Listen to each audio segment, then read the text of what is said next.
I don't know. I guess he doesn't want to hug me. You don't get a hug. I don't get a hug. No. You know, okay, I can live without getting a hug.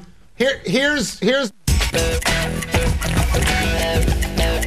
Don Calipari has always been a great guest on PTI, but that's when he was a scrappy underdog. Let's see if he still gives us the time of day now that he's head coach at Kentucky. We welcome Coach Cal. For many years... I wasn't going to do this. I was very busy, so I was going to blow you off, but I thought I better go on. Thank you. We appreciate that. For many years, you had to work programs up the food chain. Can you describe to us the immediate difference of being at a blue blood program like Kentucky? If we can get this brand back, 10 years ago when Kentucky walked in a building, the other coaches either left or would ask, do you really want this kid? That was 10 years. We got to get that back. I mean, the brand we built at UMass and at Memphis was about style of play and getting on TV any way you could and a scrappiness where kids just came to it. Well, Kentucky can do both. The dribble drive motion here, yet you have the aura of Kentucky. Is it fair, and I know you've had to think about this question, so it's a fairness issue. Is it fair for people to criticize you from Memphis about possibly bringing along the recruits you had there to Kentucky? Well, I hope the players that they signed, that we've all signed, want to go there. That's what I hope. I haven't talked. There are 3 of those young people I have not talked to during the process, before the process, or after I signed at Kentucky. I've not really talked to them based on the fact that I want them to go back. I don't know how this is all going to play out, but I'm there for Josh. Josh was a great hire. The players love him. The recruits are going to love him. And if those players choose to go play for Josh, they're going to have great careers. Is there an update on either Jody Meeks or Patrick Patterson? I think they're both going to put their names in, and Patrick hasn't done it yet, and we haven't spent a whole lot of time. Jody has, and I would tell you this. This is our 6th practice today. We only get an hour of practice, but this will be our 6th.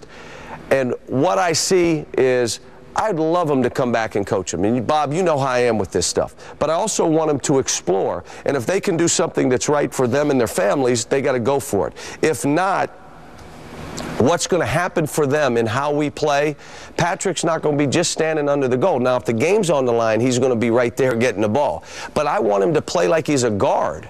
I want Jody to put that ball on the floor and go beat people on the dribble. Create lanes, go there and create for your teammate. Yet, be the best free throw shooter in the country, be a knockdown 3, and all of a sudden they elevate their games. And I think what you'll find out, their positions are really going to improve if they come back. But I want them to explore, and if they have an opportunity to do something for their families right now, go for it. You mentioned Josh Pastner, who was a coaching prodigy. We knew he was going to coach back when he was in college playing.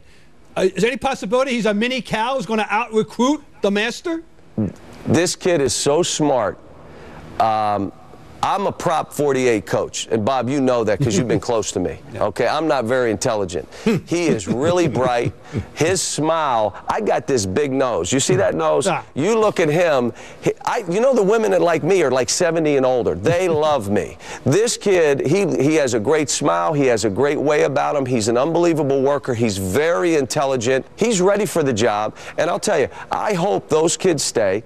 You know, some of the commitments, that was different, okay? One had committed. The others had not even committed to us. But you know what? He keeps that team together, which he's done. The Wesley Witherspoons, the Sean Taggarts, I mean, they got a heck of a team coming back. He adds some other pieces to it. They're going to be fine.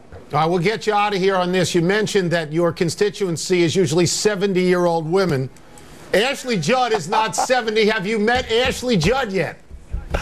I have not, and she talked to Dan Patrick, who, can you imagine, before she talked to me, she talked to Dan Patrick, but I heard he was on air soliciting, could she please call, which Dan Patrick would do, and she called him before she called me. Now, I did talk to Kenny Perry last night because I wanted to tell him I was so hyped to watch him not only golf. Did you see the press conference after he golfed? Yeah. And then I told him I've been through one of those.